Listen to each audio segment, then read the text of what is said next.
Este programa cumple con las normas de derecho de autor del Marco Legal Andino, Ley 23 de 1982.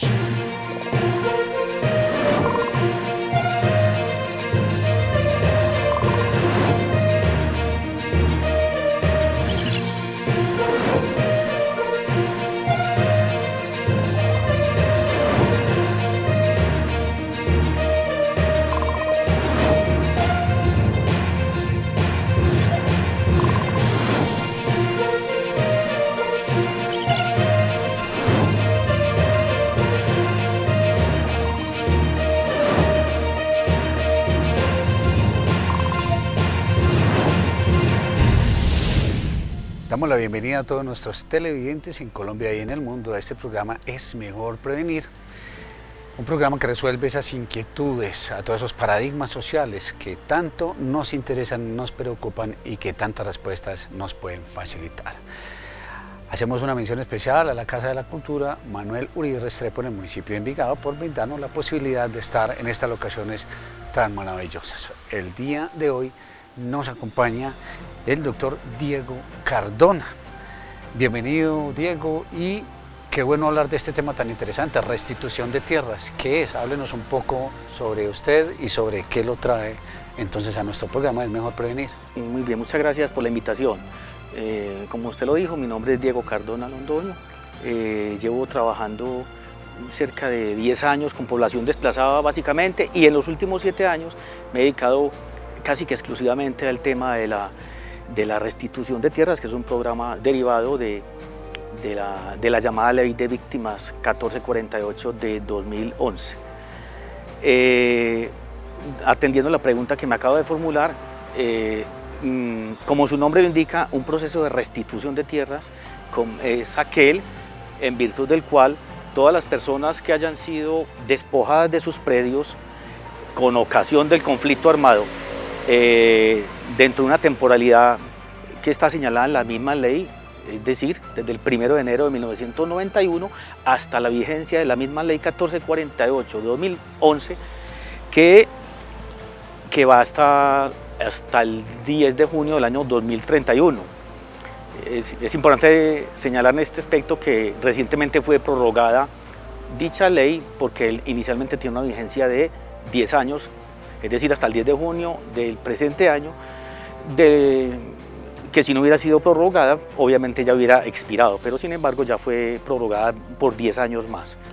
Cuando nosotros, doctor Diego, hablamos de restitución, entonces tenemos que hablar necesariamente de cuáles fueron esas condiciones que generaron la necesidad de restitución.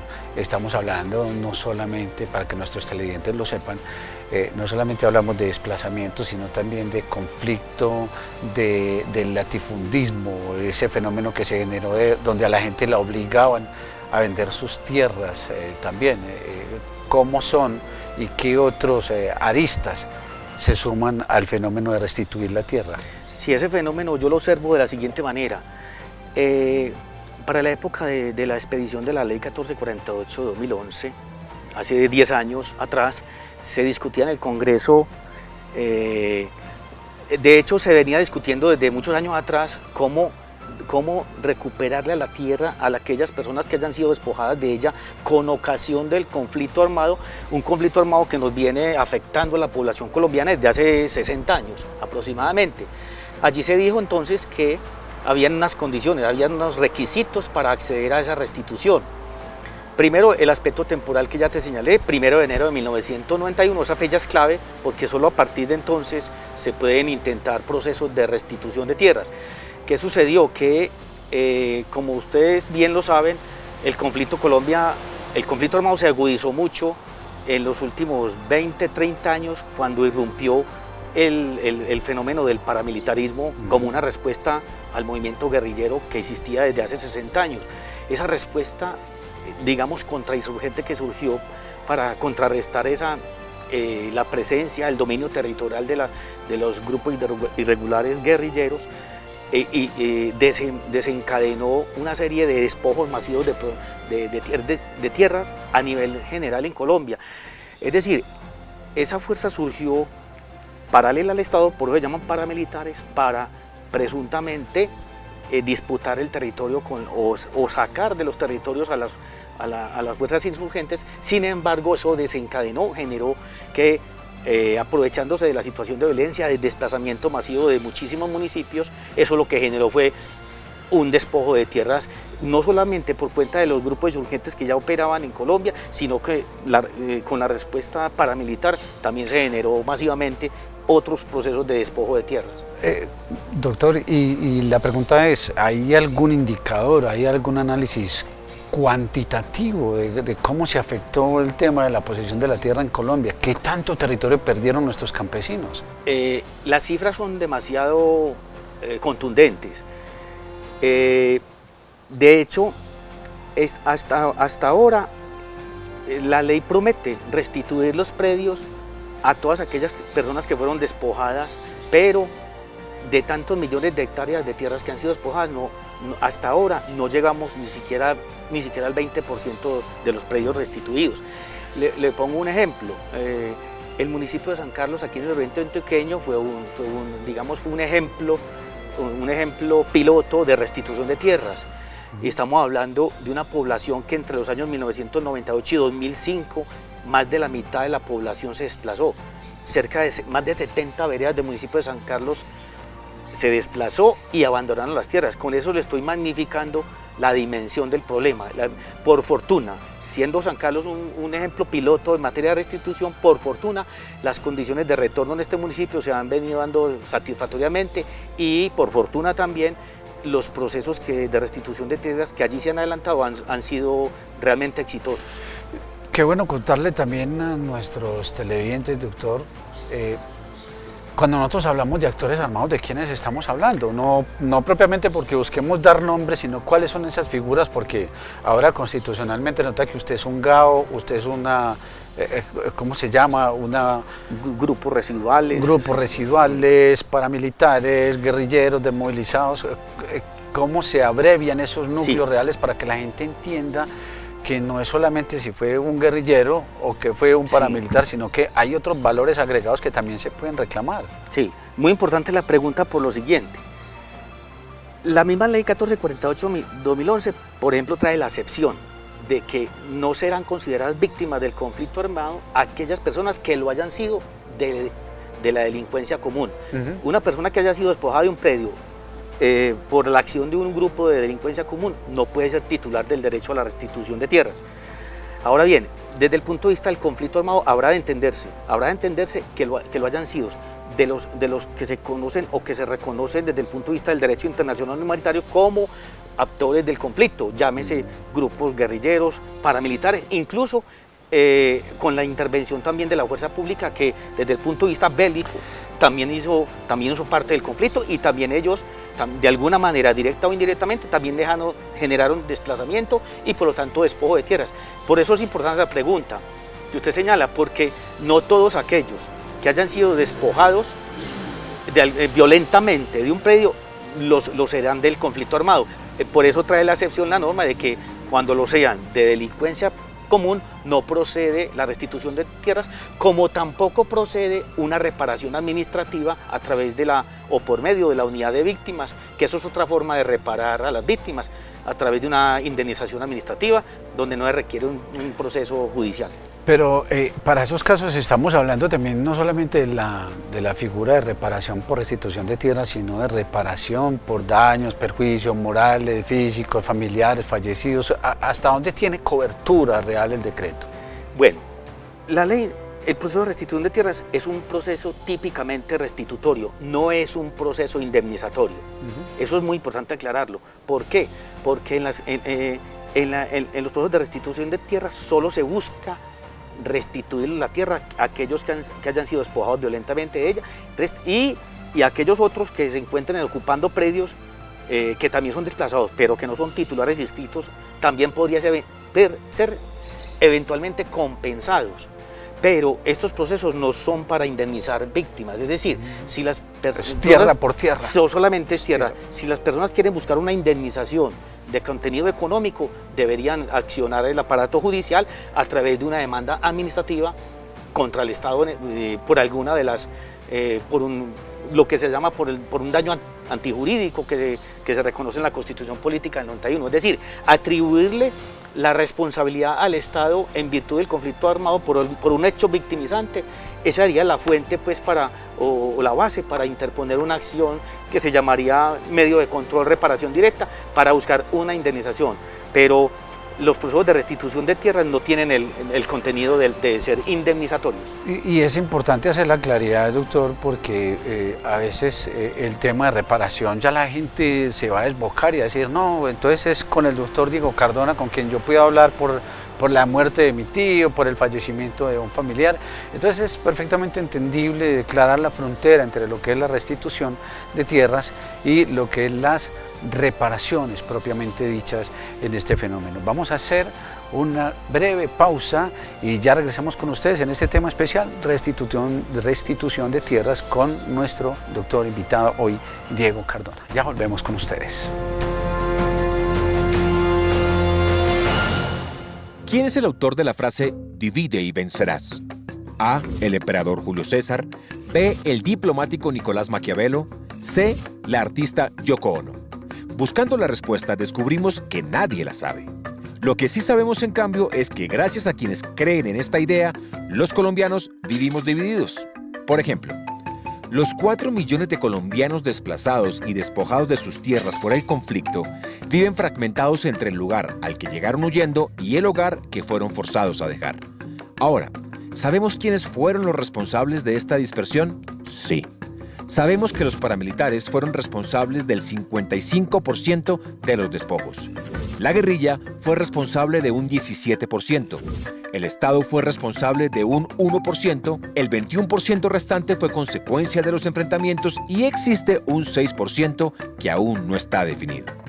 Pero ¿cómo llegamos a saber todo esto? Gracias a la Ley de Restitución de Tierras. ¿Quiénes pueden acceder a esta ley? A. Los colombianos obligados a vender sus tierras. B. Los colombianos amenazados y forzados a abandonarlas. C. Los colombianos que, afectados por la violencia, tuvieron que vender en condiciones injustas. D. Los colombianos que hayan sufrido todas las anteriores desde 1991 hasta hoy. La respuesta correcta es la D. Pueden acceder a la ley quienes hayan sufrido estas situaciones después del 1 de enero de 1991. ¿Sabemos cuáles han sido los resultados? Hasta diciembre del 2020, la Unidad de Restitución de Tierras ha recibido 127.962 solicitudes de restitución, presentadas por 99.198 colombianos. De estas solicitudes, el 6% se han convertido en restituciones efectivas, lo que quiere decir que el 94% aún están pendientes por resolver. Recordemos que los colombianos despojados son más de 4 millones. Por eso el plazo para presentar solicitudes, que inicialmente iba hasta junio del 2021, se extendió hasta junio del 2031. Esto quiere decir que tenemos otros 10 años para cambiar la frase "divide y vencerás" por "unir para vencer".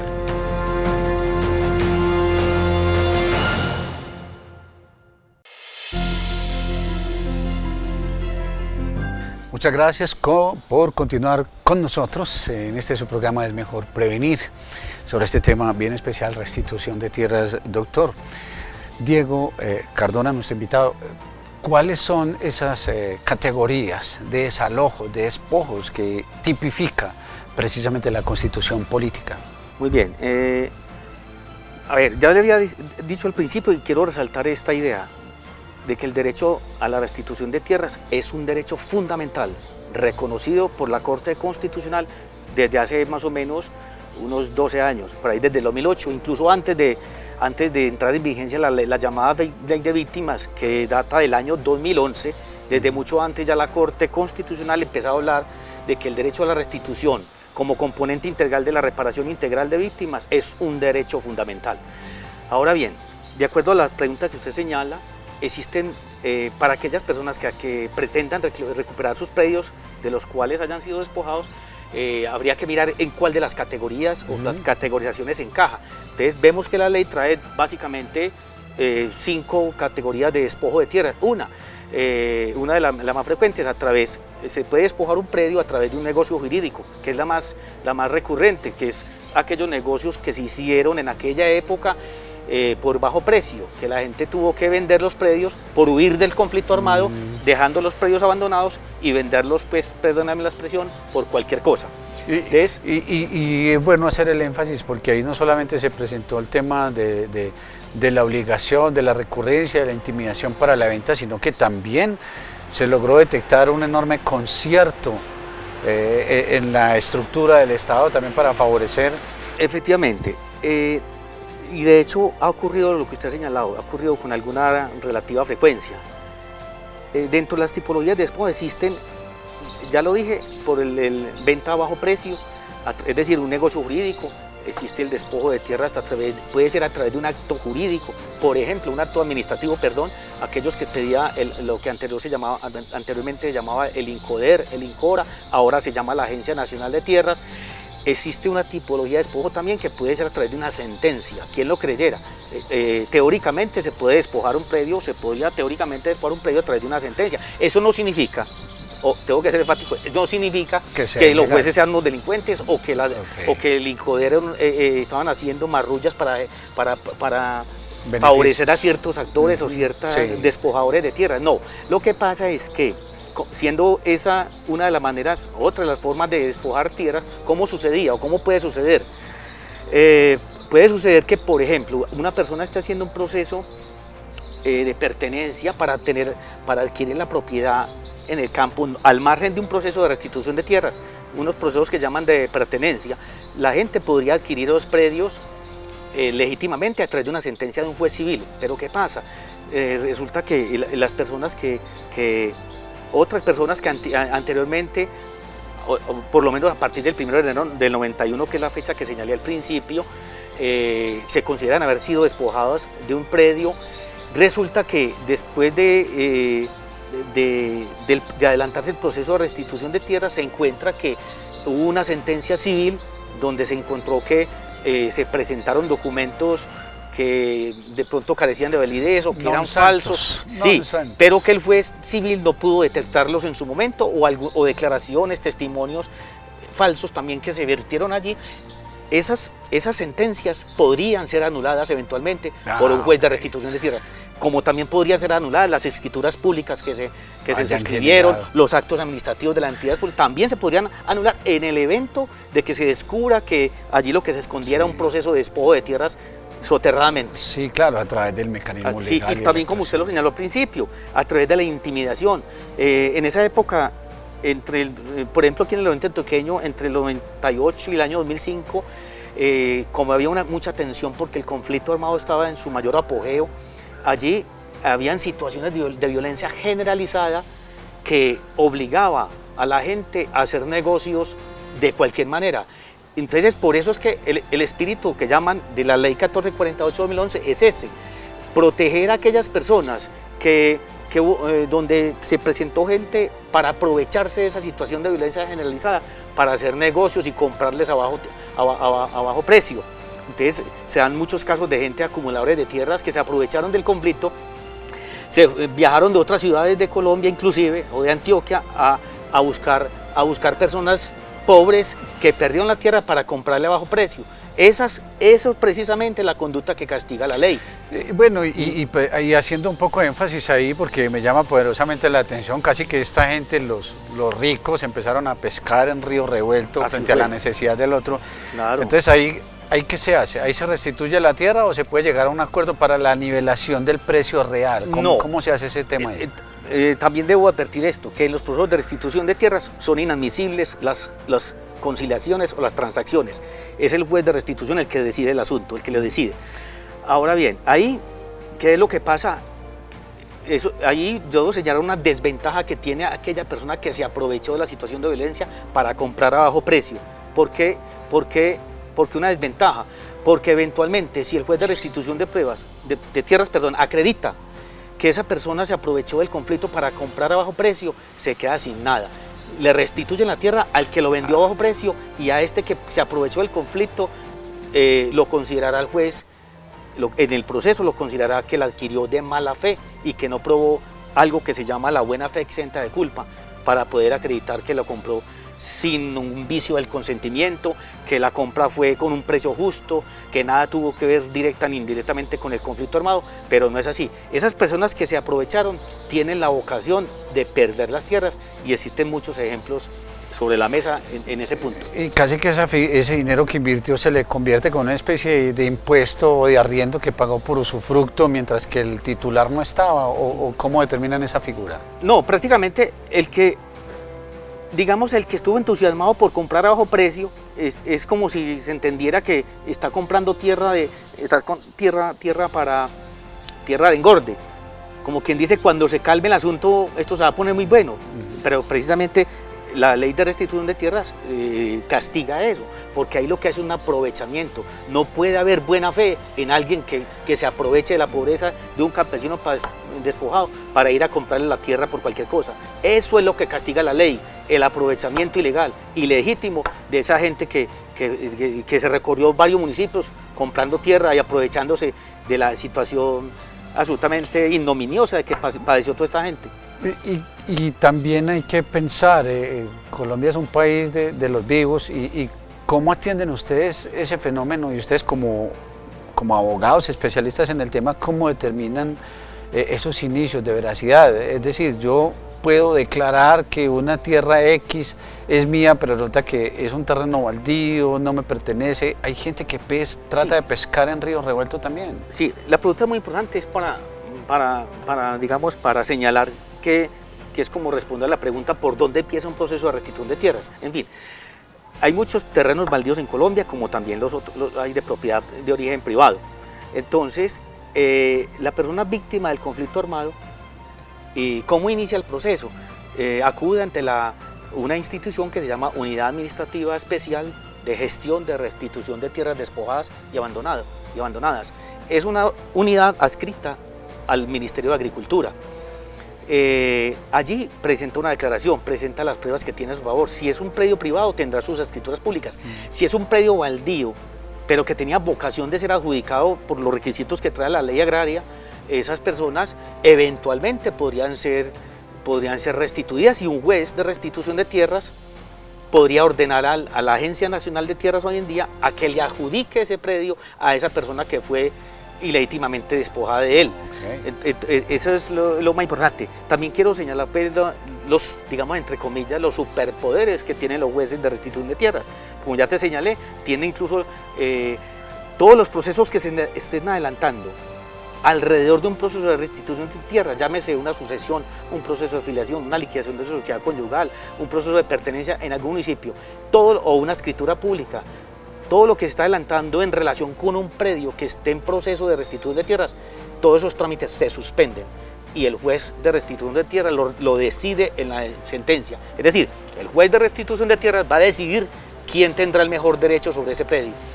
Eso es lo importante de esa figura de los jueces de restitución de tierras. Se quedan, por supuesto, sobre el tintero, doctor Diego Cardona, muchas preguntas, y esperamos a futuro poder contar con usted, porque el tiempo ya no nos alcanza, pero le queremos agradecer por estar con nosotros. Y si nuestros televidentes tienen alguna inquietud al respecto, ¿cómo lo pueden contactar? ¿Sus redes sociales, su teléfono? Sí, con mucho gusto. Yo no soy mucho de las redes sociales, pero sí me pueden contactar en el teléfono 300-654-5715, y con mucho gusto estaré presto a cualquier asesoría en esa materia. Agradecemos, doctor, su presencia aquí en Es Mejor Prevenir, en este tema restitución de tierras. A ustedes, permiso.